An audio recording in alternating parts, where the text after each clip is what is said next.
Assalamu alaikum and a very warm welcome to the show. You're watching Let's Talk with me, Anwar Mir, a program where we discuss current affairs, both international and indeed national, and we usually have guests who discuss these particular matters with us.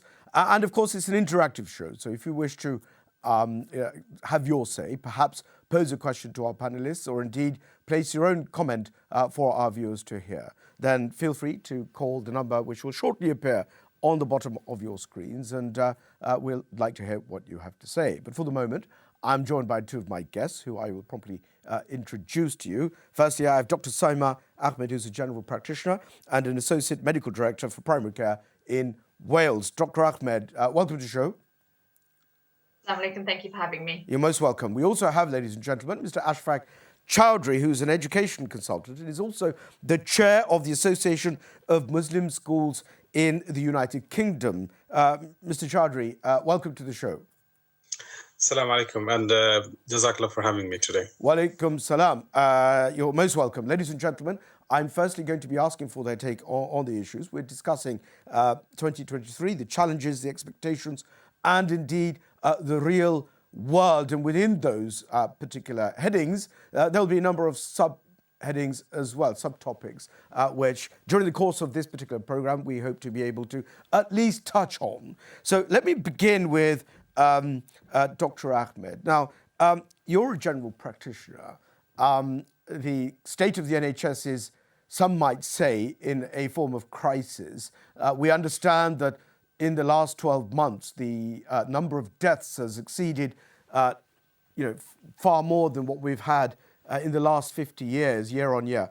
And, even on the news as we speak, we hear worrying stories about shortages of beds. We hear about the nurses wanting to strike, a number of other things, and so on and so forth. But perhaps if you'd like to enlighten our viewers at this stage, your take on 2023 and what our viewers can expect.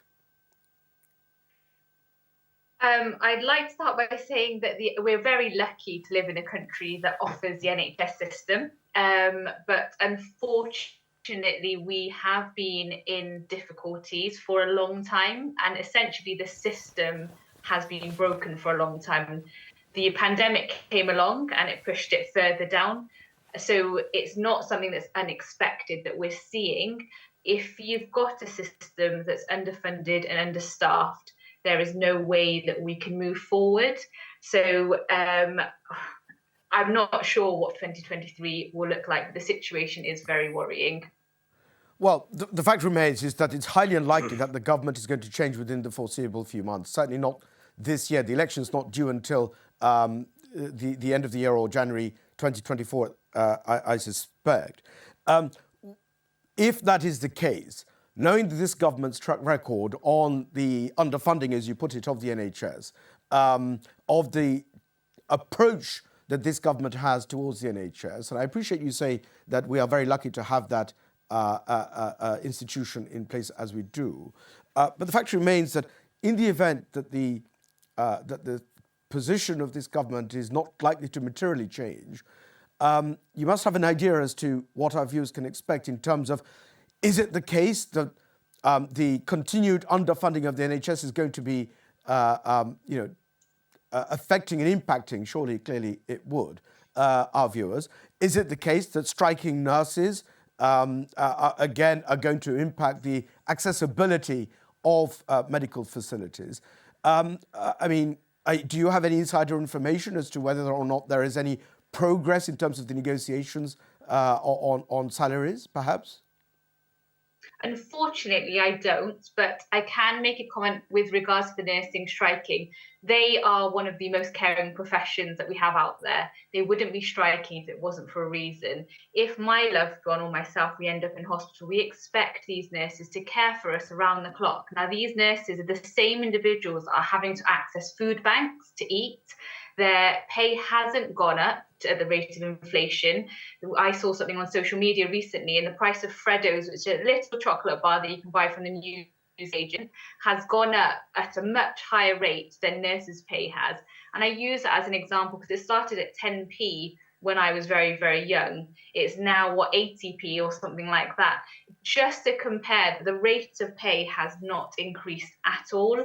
Unfortunately, I don't have any inside information as to what the government is thinking. The current way is not sustainable at all. I'm not sure what the answer is. I feel that they feel that the answer is privatisation. I feel that the NHS should be free for all. Like I said, it's a huge asset to our country, and we shouldn't have to discriminate between who can afford access and who can't. It shouldn't depend on what background you have, what work you have. Super. Okay, let me move on very swiftly to Mr. Chaudhry. Mr. Chaudhry, now, although your field, if you like, is education, can I just please ask you this? It's not just education which impacts our viewers in terms of the formal education, you know, the schooling perhaps, or even the university. Education is, of course, a wider phenomena. Education can involve society and the kind of experiences that they have, the social experiences, the interaction, not only within domestic society, but also, of course, wider society. And I want to press you on this simply because of your role in as chair of the Association of Muslim Schools. So you have a perspective from an Islamic viewpoint. My question to you is simply this. In addition to the fact that education is what it is, I mean, you may well take the view that we've got a good education system in the United Kingdom, which a lot of people perhaps say would say they do. Nevertheless, despite that fact, we live in what many would describe as a broken society. Knife crime, for example, is out of control. Crime generally out of control. Taking a comparative approach with other nations, even close to home, parts of Europe, even further afield, parts of the Middle East. Many people would say that places like Dubai, Qatar, and so on and so forth are a lot safer, and generally with all sorts of things, not just knife crime, but crime generally, and what have you. Despite the fact, going full circle, despite the fact that we have arguably one of the best education systems in the world. Well, what's your view on that? Yeah, Jazakallah. I think I would partially agree with you about the issues and problems. By the way, the education system has been smart enough to allow pay rises, which were unfunded. So it was a clever move. So schools are having to basically make do by either making staff redundant or, in some instances, going into debt. So it was a smart move by the education department that the teachers' pay was already, put up before, of course, all the various strikes have started. But of course, teachers are talking about striking soon. So that's one angle, just to mimic what the doctor had said about the NHS. But the other side of it, of course, we need to be thankful and we need to make shukr of what is out there. But if we were to look at our country, we are not necessarily in the top in education. The international benchmark for education is actually to look at the international tests that take place. PISA, we call them. And when you look at that, if you see, for example, in maths, we are far behind countries like China, far behind countries like India, Singapore, Hong Kong, and whatever not. But let me interject. I mean, perceptively, the common viewpoint appears to be that the education system in the United Kingdom is absolutely spot on. It's renowned. What I mean is that the perception of the education system of the United Kingdom globally is that it's a very high standard of education. I appreciate that the results may not be comparable to countries such as Japan or Singapore. That may well reflect the attitude of those students. That does not necessarily mean, perhaps, that the system or the education system in those countries is what is, taking it to that particular level. But do go on. I just wanted to clarify that because, of course, I'm sure you'll appreciate that if you ask anyone anywhere in the world, top universities, top education systems, and so on and so forth, everyone would ideally like to send their children to study in the United Kingdom. But do go on. Yeah, of course, and I don't disagree with you. At the top end of the scale, we are, one of the world's best when it comes to the Oxford and Cambridges and the Uxbridges. But when you go down to schooling, unfortunately, as I said, situation is not good. And again, we're losing a lot of our talented teachers to the likes of, again, unfortunately, Asian countries or Middle Eastern countries. Many of our top teachers now are finding, just like you said, some of those Middle Eastern as well as Far East countries more attractive than here. And they, as a result of that, are moving on. World's sort of best teacher awards no longer is given. Teachers Oscars actually was invented in the UK. It no longer exists altogether. And the Global Teacher Award is now based in UAE. Things are shifting, almost like saying that, we were always the world's best. We are still the world's best at the top end of the scale, but when you start looking at the middle of the scale or even down the scale, things are certainly not looking as what they used to be. I see. So apart from that particular aspect of it, apart from education, is there any other aspect of 2023, anything else that excites you or certainly that you're looking forward to? Well, what we do look forward to in terms of 2023, unfortunately, as I said, it's not a year that many people look forward to for anything. Unfortunately, if you were to look at a year of doom and gloom, perhaps you'd probably name 2023, and then I don't know which other year you're going to go back to, maybe a century back. And unfortunately, in the education world, as you're aware, one of the things some viewers are not perhaps au fait with as yet is one of the proposals that the government has got is around limiting university places. And that's, of course, with change of government, change of sort of prime ministers, and change of education secretaries, which has been the most popular one after number 10 Downing Street in terms of changes, is that there has been proposals to limit university admissions, which is going to impact disproportionately, the communities, especially, the hand-to-mouth communities or the, lower middle-class communities, where there's proposals around restricting university places for those who do not achieve certain grades at GCSEs. So that is going to be, of course, something that is going to be a significant concern. What perhaps you want to look forward to in terms of 2023 in terms of education, which is a bit more on the positive side of things, is that, of course, COVID is gone pretty much now. You have a normal schooling system that is happening. So perhaps that's, a whole year of school without any interruption. Second thing has been around the fact that GCSEs are back on and normal examinations are coming up. They're talking about digitizing exams. So that's an exciting piece that is changing at the moment. You will be able to do your English, I think, from this year, where you'll be able to do it online. So that's perhaps a step further into the system. The government is talking about introducing online schools as a new concept. Hasn't been it's on a consultation phase at the moment, but that's something new that's coming up. Developments in Meta, which is going to significantly affect education in the sense that in the past, the teachers used to draw, for example, planets. Going forward, the teachers will be able to take them for a ride in a spaceship to the planets to show them. So yeah, those are the couple of positive things I can think of, really, amongst thousands of negatives. Well, I think interesting, say for the last part, I'm not entirely sure that within a few months' time we're going to be going to planets to visit other planets on field trips, perhaps. But ever the optimist, I suspect. Look, ladies and gentlemen, I'm joined by two other guests. Firstly, we've got Professor Bill Bowring, who's an academic. Professor Bowring, thank you for joining us. And secondly, we have Mr. Farooq Nagadar, who's a political strategist. Mr. Nagadar, thank you very much for joining us today. Now, if I can begin by asking Professor Bowring. Professor Bowring, we're dealing with 2023. We're discussing the challenges, expectations, and the real world. What do you think you will expect? Perhaps different to what you would like, but what do you expect? What are your expectations for 2023? I think it's going to be a very turbulent year, even more so than 2022.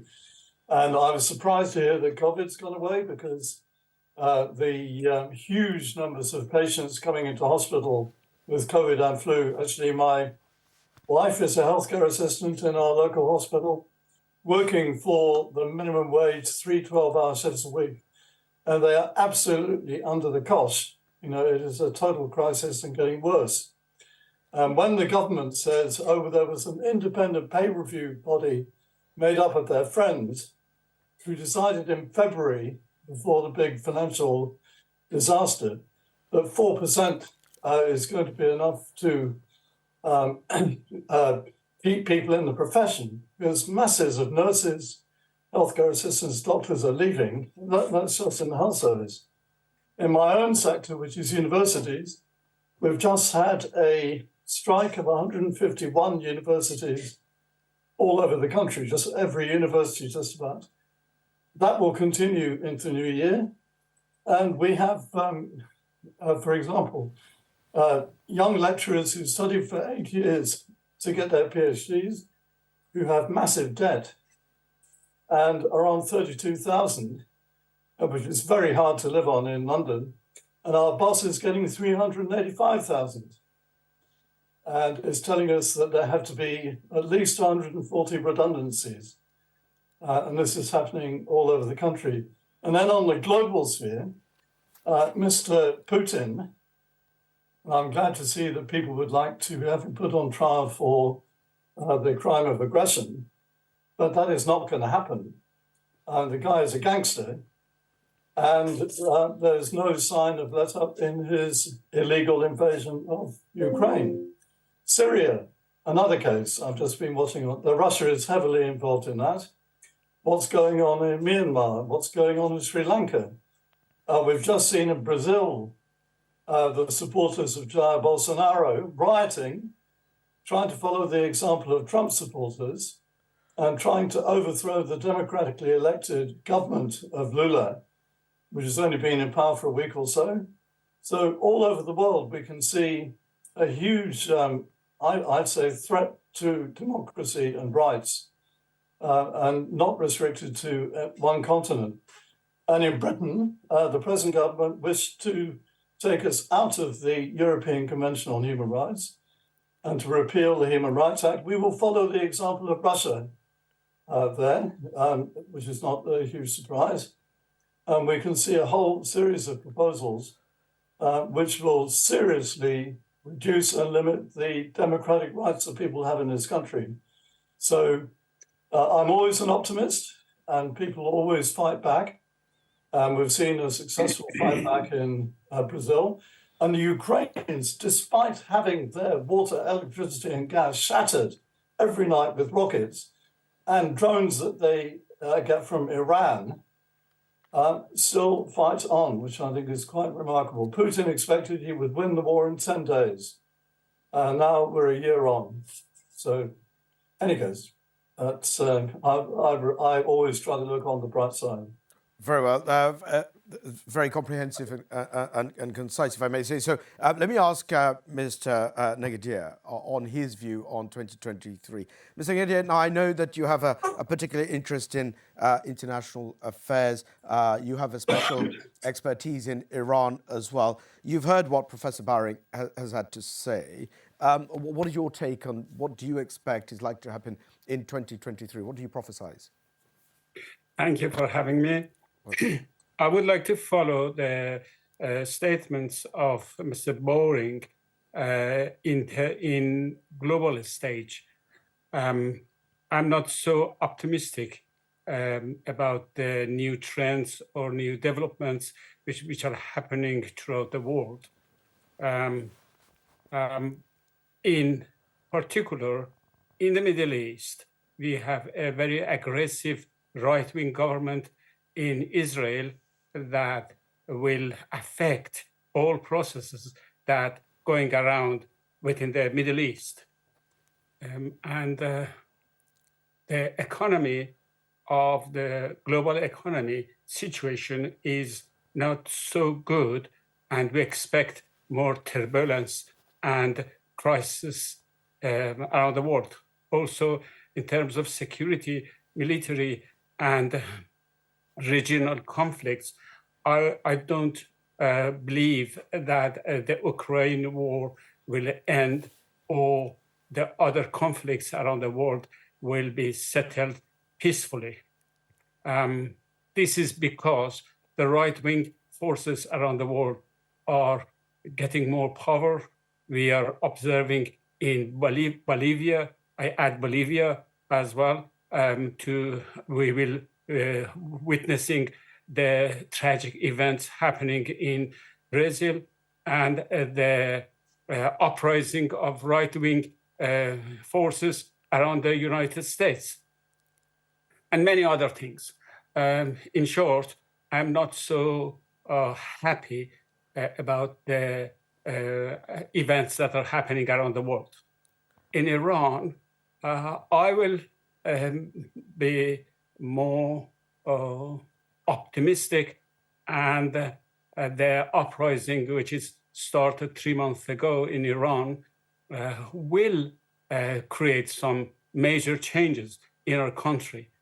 Most of all, the existing leader of the country is approaching to the end of his life, and probably he will not be able to continue for long.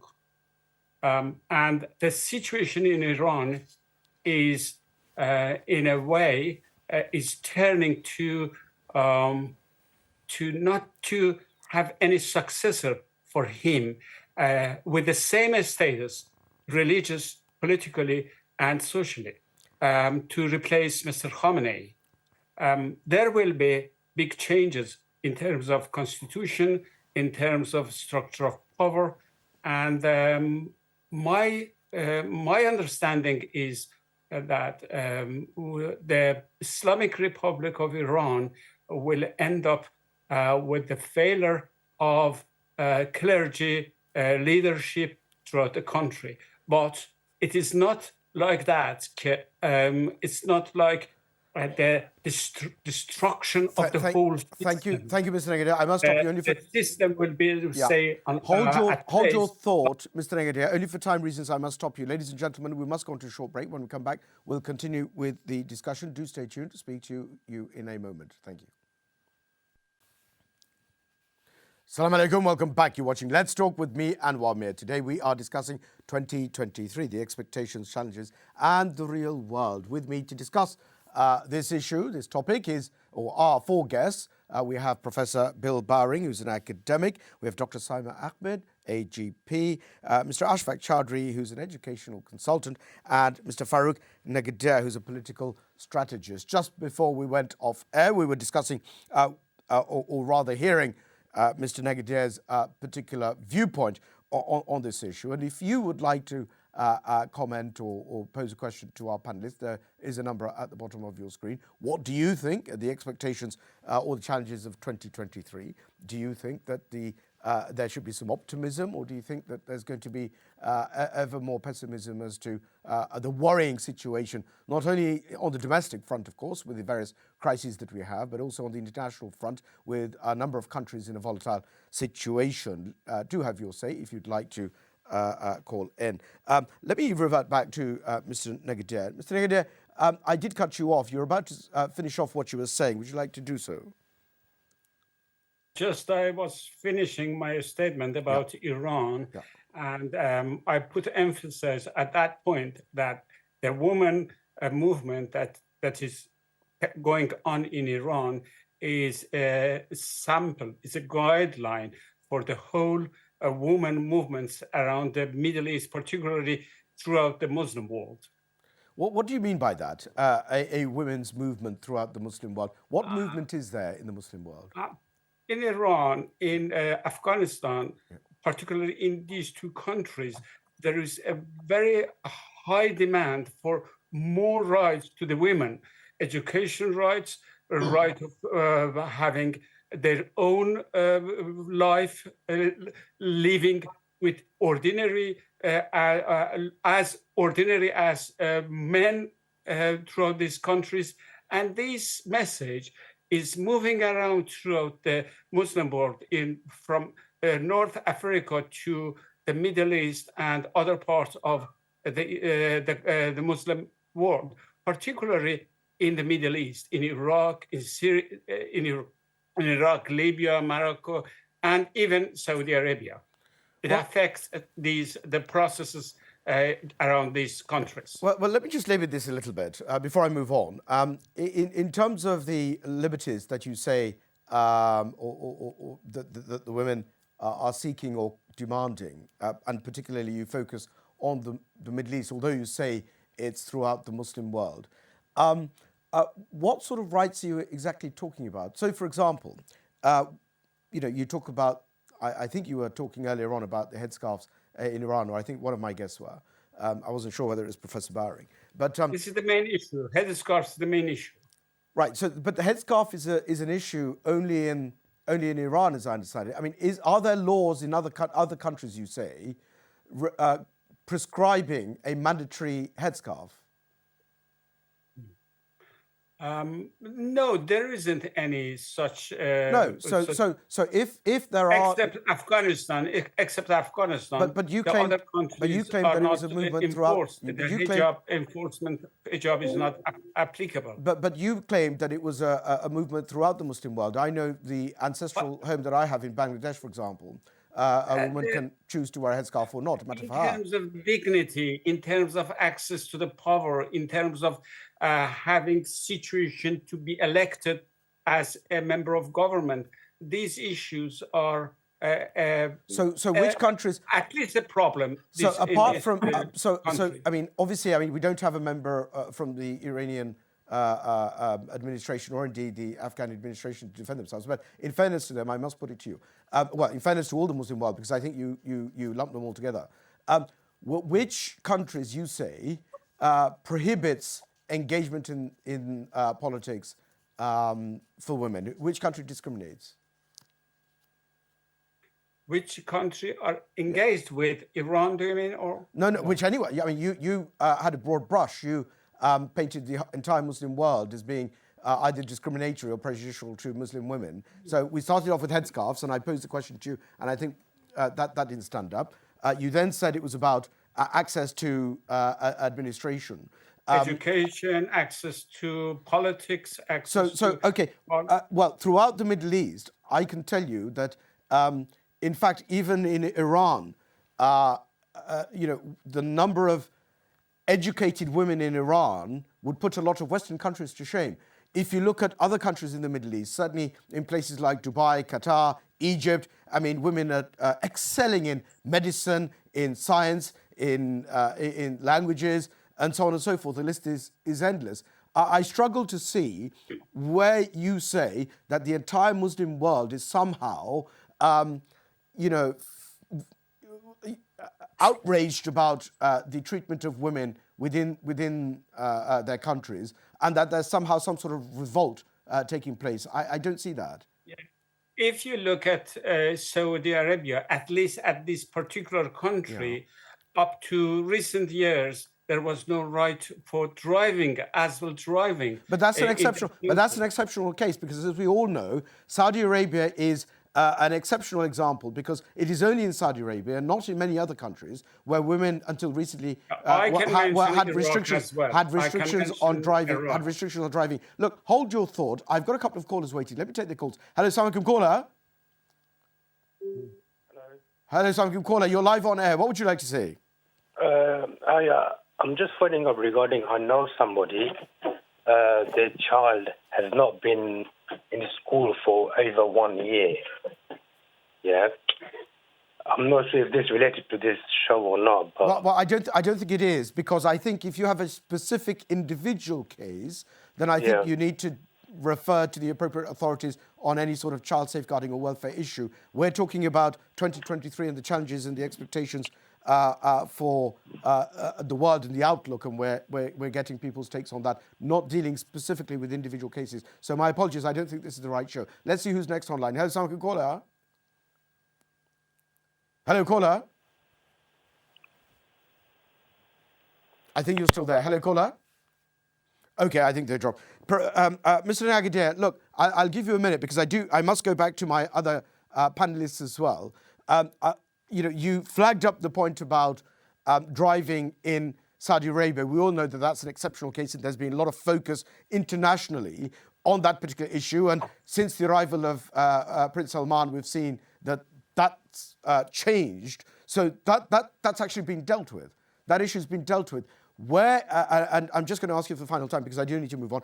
Where in the Muslim world is this revolution taking place, where women are demanding certain rights without using extreme examples of, say, women in Afghanistan? You labeled the entire Muslim world. Where do we find that? There's even in the Europe and the United States, in the Western world, the woman issue is really an issue. Many people, for example, in the United States, there was a big movement, an influential movement called Me Too, that campaigned for women's dignity and in relation with their work, their profession, and many other things. I accept that. Well, that's, believe, I accept that. And that's completely different to what you were saying earlier on. Earlier on, you seem to focus on countries with Muslim populations. And now, and I understand what you're saying now in terms of the Western world. What I mean in general, right? The woman movement in Iran, the core elements of the woman movement in Iran is fighting for equal rights with men. And this concept is prevailed around the Muslim world as well. In Muslim world, Muslim world is suffering from inequality enforced by domination of the male generation against the woman. And in my view, this movement around Iran is an inspiration, is encouraging.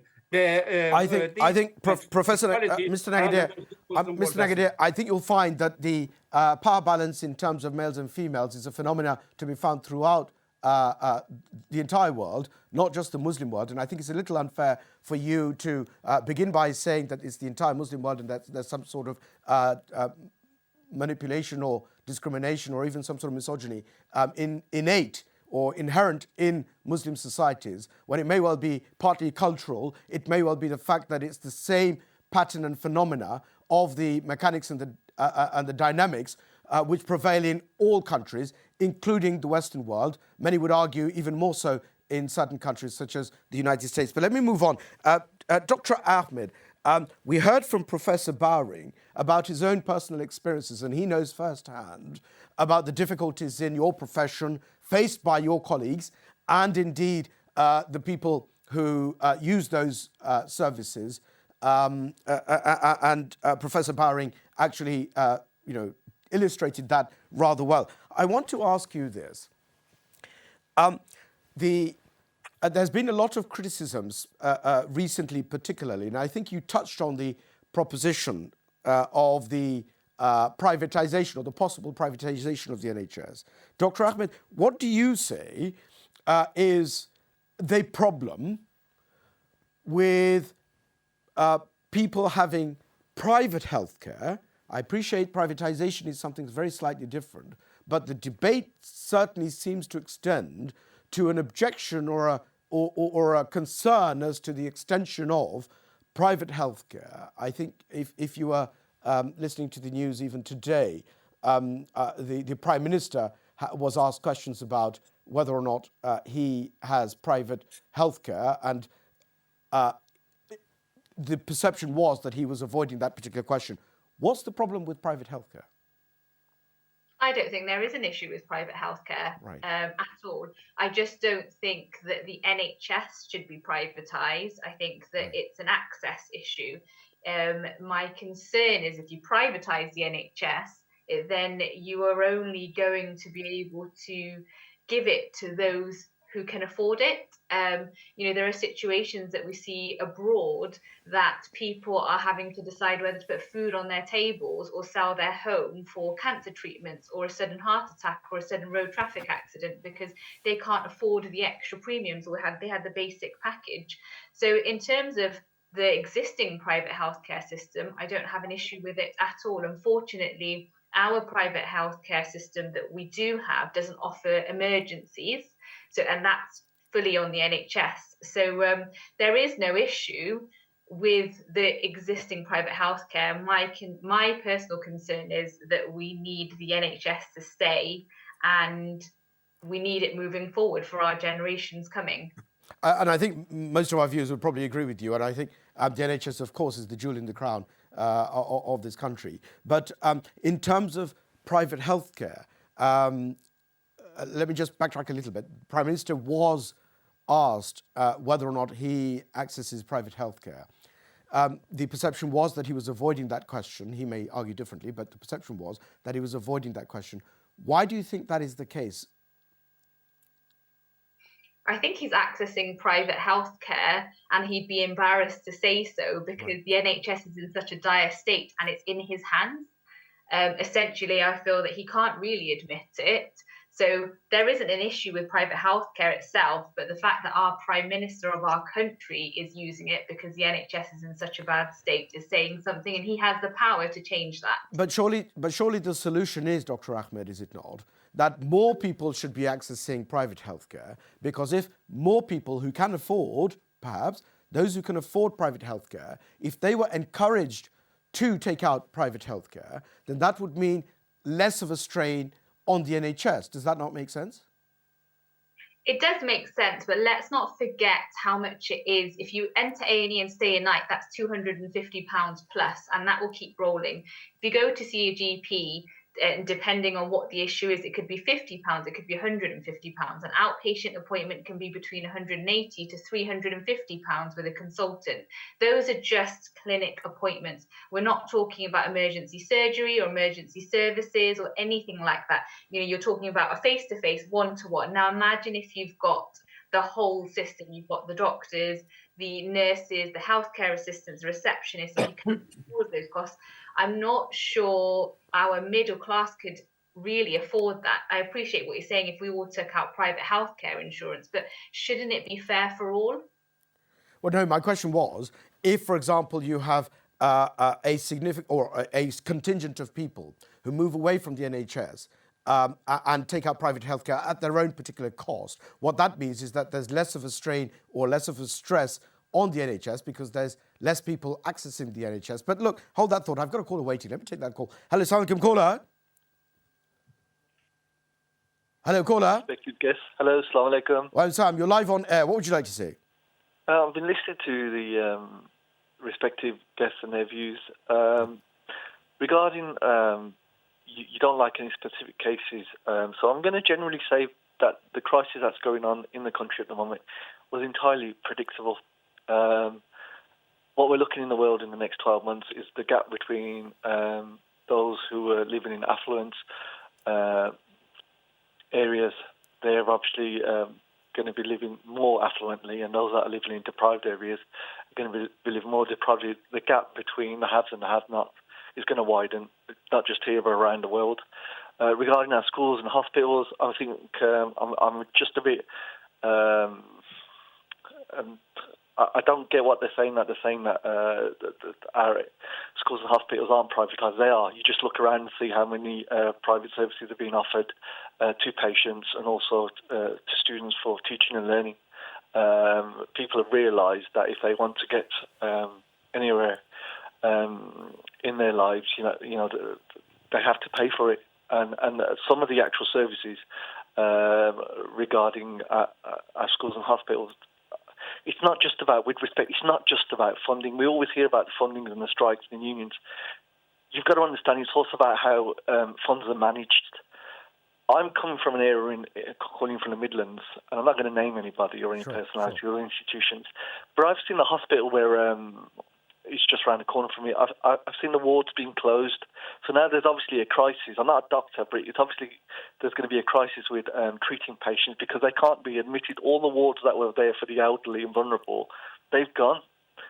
There were wards especially for those patients. Secondly, that was the first. The second example is we used to have an ambulance station just around the corner as well by the hospital, so patients used to get picked up and dropped off at the hospital and get obviously treated promptly. That again, ambulance station isn't there. They have to travel further. There's a cost involved in that. Whoever's decided that decision has again affected patients because there's a delay in treatment. And my third example is the BMA, the British Medical Association. They've got a cap on how many students can become doctors. Yeah. Just because they missed out on a few marks and they weren't fortunate enough to memorise the answer to the questions, they don't get the opportunity. I mean, we want people that want to go out and treat patients because they care, not because they want to earn a living out of it. So this, for me, the systemic things that happen in the country at the moment were totally predictable. Yeah, and the irony is that many of those students who fail or miss the mark, so to speak, go to Eastern Europe, get a qualification there, come back and practice here. But look, Absolutely. in terms of 2023, do you think this is going to get worse, or do you have hopes? Because, of course, the government is saying that they're going to do all sorts of things. They're going to deal with the crisis that we have. They're very hopeful. Are you?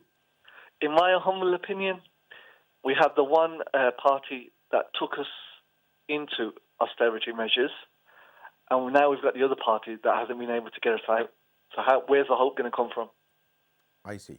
Very interesting. Thank you very much for your call. Very interesting things that you've said. Let me go back to Dr. Ahmed. Dr. Ahmed, this caller is right, isn't he? I mean, he's talking about the absolute collapse of the NHS. He talks about the dismantling of it effectively, and he's not very hopeful. I mean, when you look around you, do you think that in the year to come and the years to come, that the NHS is going to be able to remain as it is, or is de facto privatization going to be, the only way out of it? I think it's being pushed into a corner, and that will remain the only option. So if you take away any other option and we're broken completely, if you get us to that point where we're at the point of absolutely no return, then it seems like that's the path that we're going down. Mr. Chaudhry, let me bring you back and ask you a parallel question. In terms of education, now there is an argument as well about whether or not private schools are something that should be encouraged and fostered. And, politicians always get asked about, do you send your children to private schools? You may have heard the conversations that, for example, just off the top of my head, Diane Abbott, there were allegations of hypocrisy about having a position with regard to an objection to private schools, but then sending one's own children or child to private education. Do you think, and you've only got a minute, I'm afraid, before we go on to a break, but do you think that private education is something that should be ring-fenced and discouraged and put aside, or do you think that it's actually a good thing because it actually helps relieve the stress on state education? I mean, I could answer that question very easily. Okay. What if you were to restrict your Oxford and Cambridge and Imperial colleges? What would happen to the education of this country? Sorry, I don't understand. If you were to restrict, what do you mean? Yeah, the Oxford, Cambridge and Imperial, what would happen to the higher education of this country?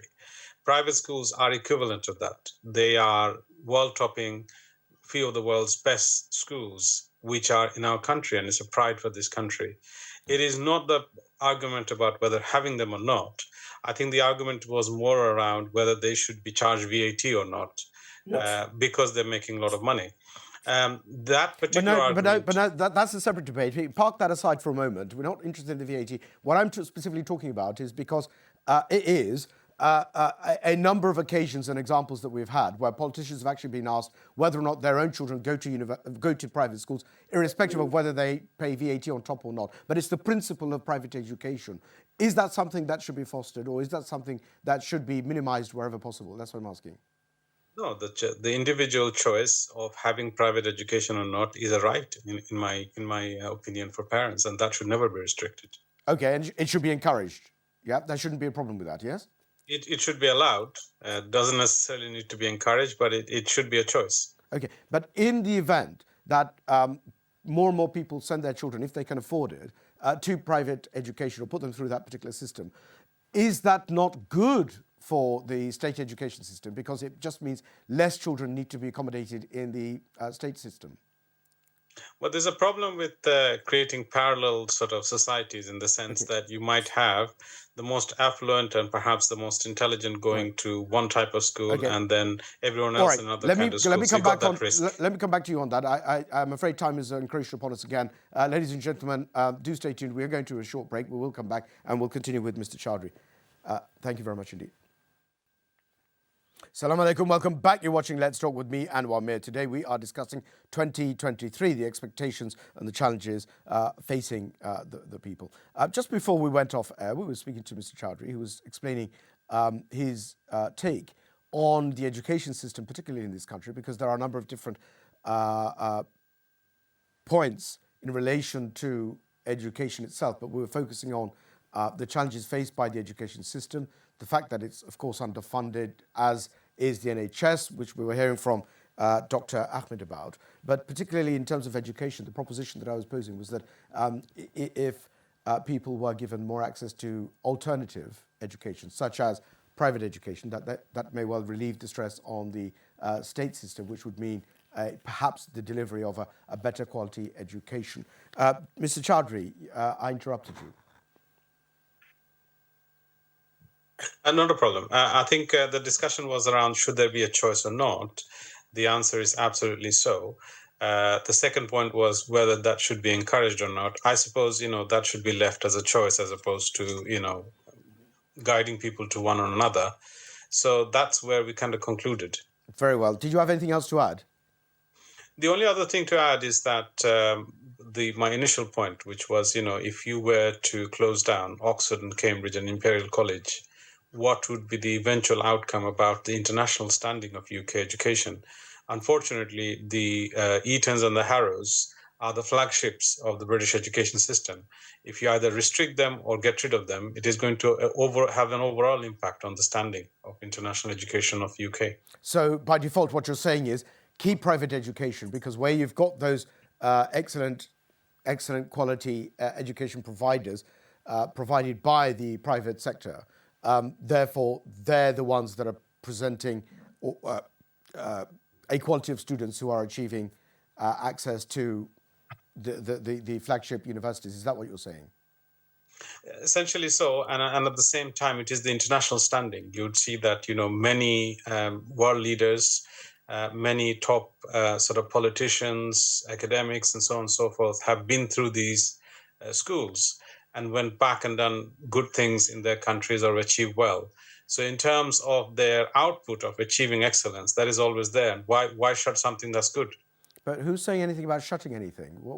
You started off by saying, and this is what I couldn't understand, you started off by saying that the proposition was shutting down Oxford, Cambridge and the like. Why would you want to do that? I didn't unfold. Because the thing is, you see, the talk at the moment about imposing VAT will have significant effect on private schools in this country. In some cases, it would make them non-viable, because that 20% addition would automatically take out perhaps the cost or profit margin of these schools. And as a result, many of these schools, because they're not publicly funded, will have to shut. And there will also be impact on community schools like Muslim schools, which are, again, community run, some cases mosque run, some cases run by charities.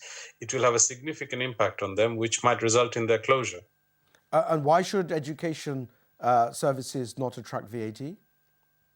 The main reason behind that is education is a service, and it is not necessarily a business proposition. But most institutions do operate like businesses. They do have surplus incomes, which they don't necessarily, give back to the students in any which way whatsoever. They do operate like businesses. A lot of private schools, for example, operate like businesses. Unfortunately, there is private schools which make a lot of profit, but it is not necessarily the norm. A large proportion of them would actually be companies limited by guarantee, i.e. they're going to invest their profits back into making their quality even better. In some instances, they would offer some of their profits as scholarships. Well, maybe, we probably don't want to go off topic too much, but I suppose there is a strong case for the smaller institutions which barely scrape by and have an arguable charity-based philanthropical case, such as the Muslim schools who do it from a religious perspective, where their charges, for example, are extremely modest, and even the teachers don't get paid terribly handsomely, and it really is a shoestring operation. But where you have some of these outstanding institutions which are awash with money, paying their staff a lot more than perhaps some of the Muslim schools that you talk about, paying hundreds of thousands in salaries. I think the case may be slightly different, but let me move on. I want to bring back Professor Bowring. Professor Bowring, you're actually an expert in international affairs. You're actually a barrister as well, focusing sometimes or primarily in international law. I want to pick up on something that Mr. Nagader spoke about, and that was the increase in right-wing politics in certain countries around the world. And I dare say with the recent developments in the United States with the election of the new speaker, there may well be a ring of truth in that. And also he gave the example of Brazil, where the ousting of President Bolsonaro has meant that despite the fact that we have a far less right-wing regime there, nevertheless, you've seen what his supporters have done. And then he also gave the example, and Mr. Nagader was absolutely right on that, the example of the developments in Israel, where Prime Minister Netanyahu has entered into a marriage with a lot of right-wing elements in order to be able to create a coalition government. And there's some worrying noises coming out from that particular quarter. What's your take on 2023? Are we going to see a year which revolves around the snowballing of right-wing politics internationally? Well, that's already happened. So in Britain, we now have the most right-wing government in Europe by a long way. Indeed, it's said rightly to be a UKIP government in many ways. And that's why the Tories are really worried about the elections next year.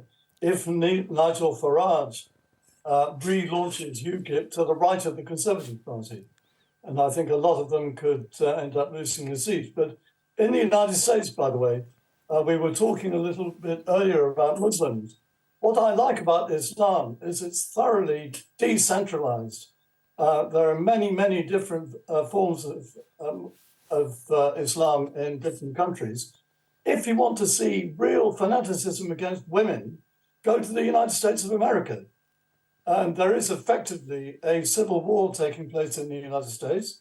And so Trump's base, the people who support Trump, the people who are preventing a speaker from being elected, that is the 20 Republicans who are extreme fanatics, they are misogynistic.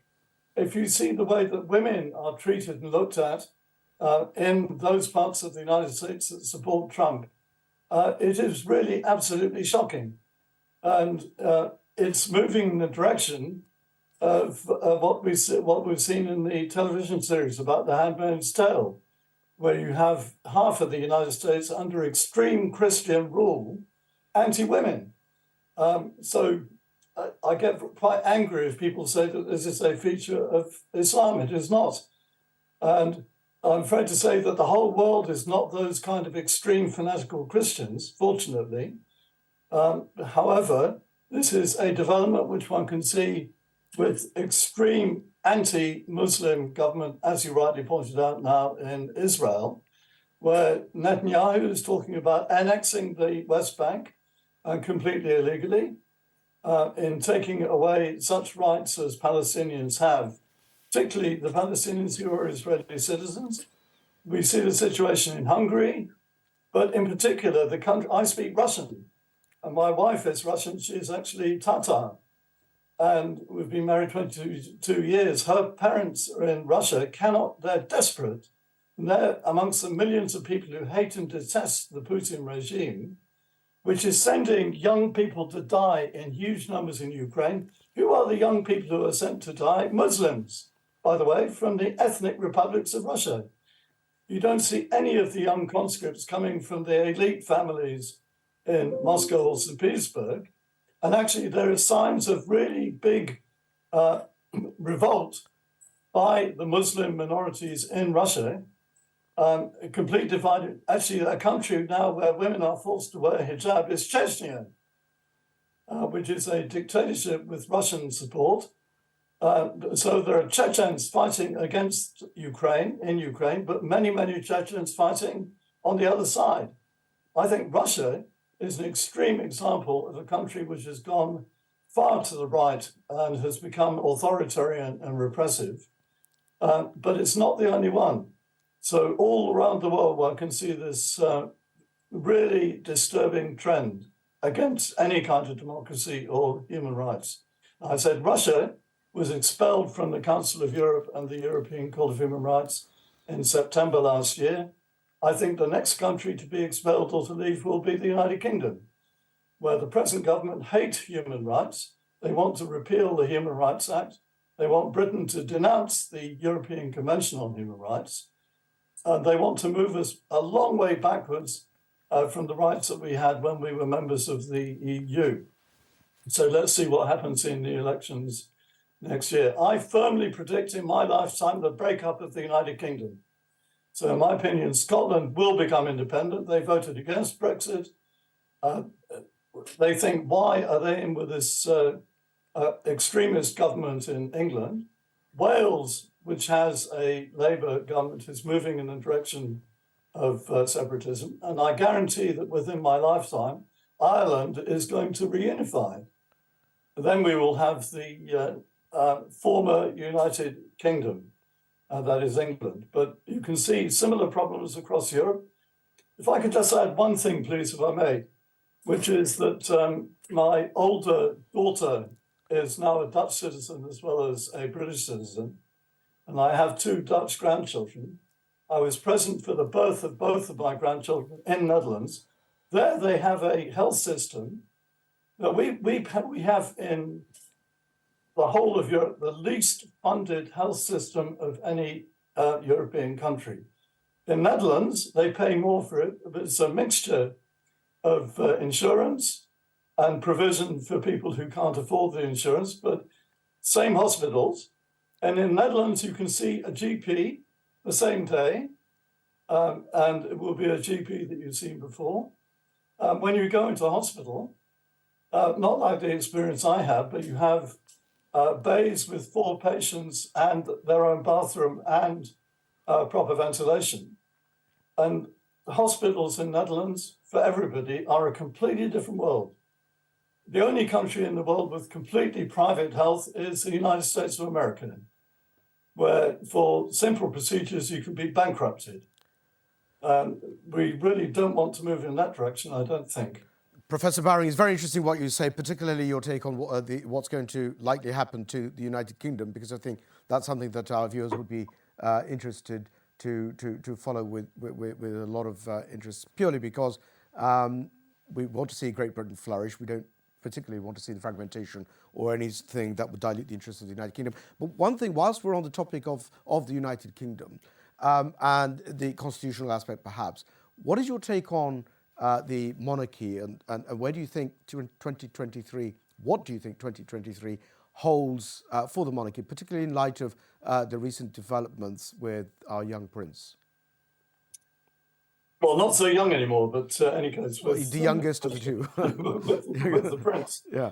So I would say actually that the monarchy is in a very bad way, and I think the very bad way started actually a couple of years back when Boris Johnson lied to the Queen in order to get the prorogation of Parliament, and the Supreme Court under Lady Brenda Hale unanimously held that Johnson's prorogation of Parliament over Brexit was null and void and illegal because he had lied to the Queen. So I think when you have the government holding the monarchy in contempt, as Johnson did, and you have the Prince Andrew saga, which started quite a while back, and you have the whole Diana saga, which now is history, but I think many of the problems started then. Now you have a situation where I'm not sure I would put money on the survival of the monarchy. Well, of course, as people have said, just one thing more, which is, Prince Harry has been said to be a walking hand grenade.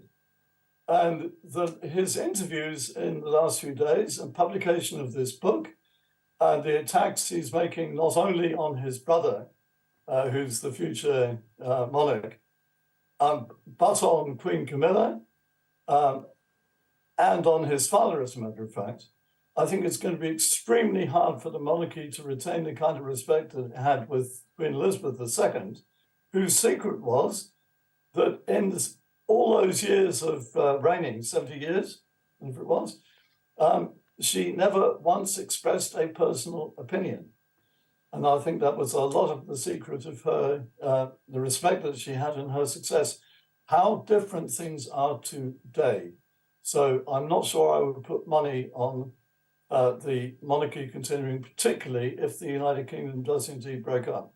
Never explain and never complain, as the motto was, and remains perhaps. Mr. Negadir, I just want to bring you back in terms of what you've just heard from Professor Bowring. He gives a very illustrative account of what he believes will be the outlook for the entire world, and that he focused on the United Kingdom as well. And a lot of what he said was, in my view, fascinating.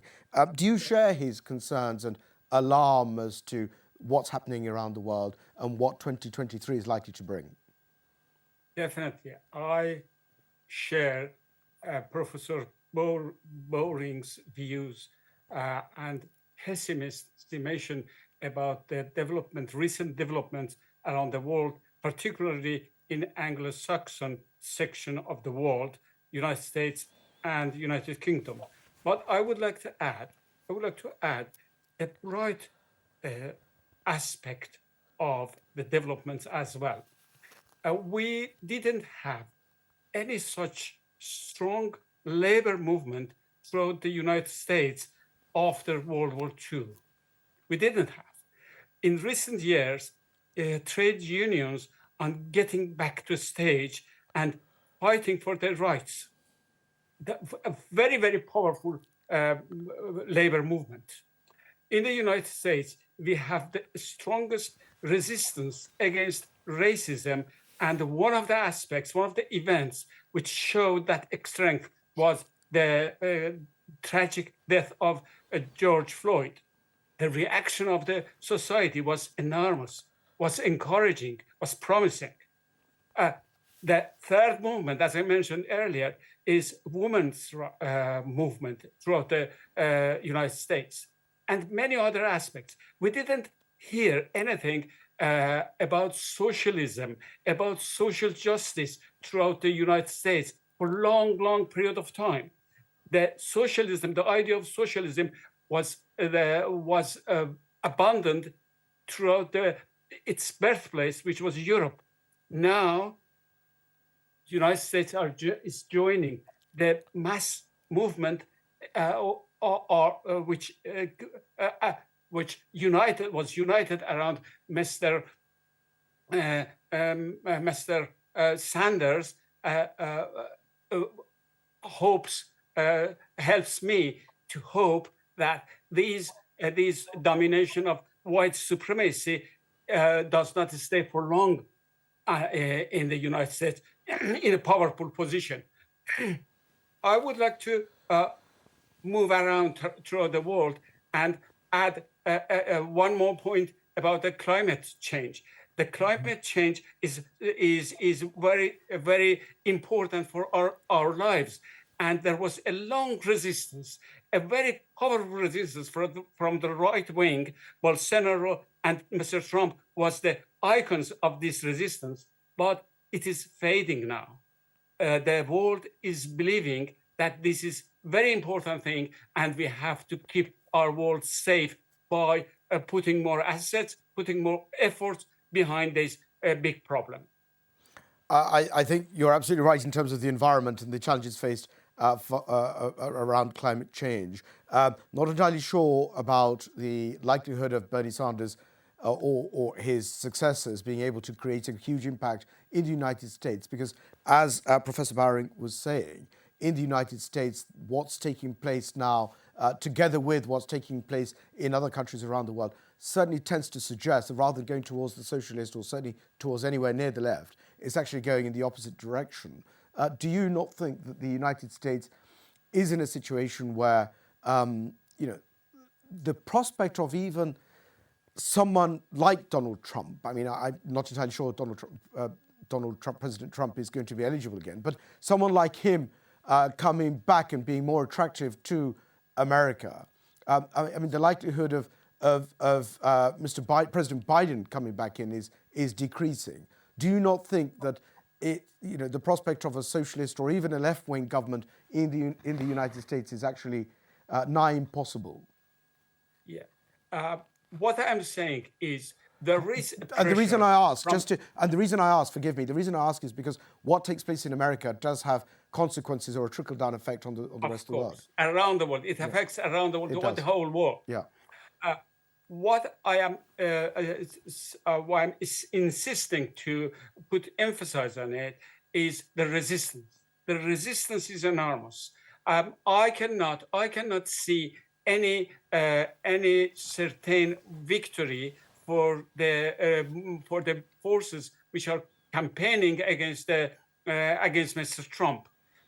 There is a multifold attempts or campaigns to disqualify these men from accessing back to power. There is a big effort, but I cannot say, and nobody can say. I know. It's very uncertain. It's very uncertain. Thank you, Mr. Nagadir. Dr. Ahmed, 30 seconds for you, please. Final thoughts on expectations in 2023. I think people should try their best to stay positive. It is very negative times. It's easy to become negative, and that can affect our mental health. So my final words would be: keep plodding along, be kind to others, check in on others, and look after your mental health in these tough times. Thank you very much, and thank you for the great work that you do. Mr. Chaudhry, 30 seconds. Final thoughts, please. Final thoughts is that we are looking forward to a potential sort of turning of the education sector, and some positive sort of light coming out of the changes that has taken place. Thank you very much, Professor Baring. As briefly as you can, final thoughts, please. So my optimism comes, as with my Iranian colleague, from the resistance which is taking place all over the world, even under impossible conditions in Russia. He mentioned the women's movement in the United States, the Black Lives Matter movement. And I think we're going to see a tremendous movement of resistance in our country as well. So that is the reason for my optimism. Thank you very much, Professor Baring. Mr. Nagadir, literally 10, 20 seconds if you can. Yeah. Within these 20 seconds, I would like to focus on my country, which is going in the right way. The people are coming out and chanting for their rights, and I believe these movement will succeed. Thank you very much. Thank you to all my guests for joining us today. Thank you very much to yourselves for watching. Do stay well. Keep us in your du'as. Inshallah, we'll see you on the next occasion. Assalamu alaikum.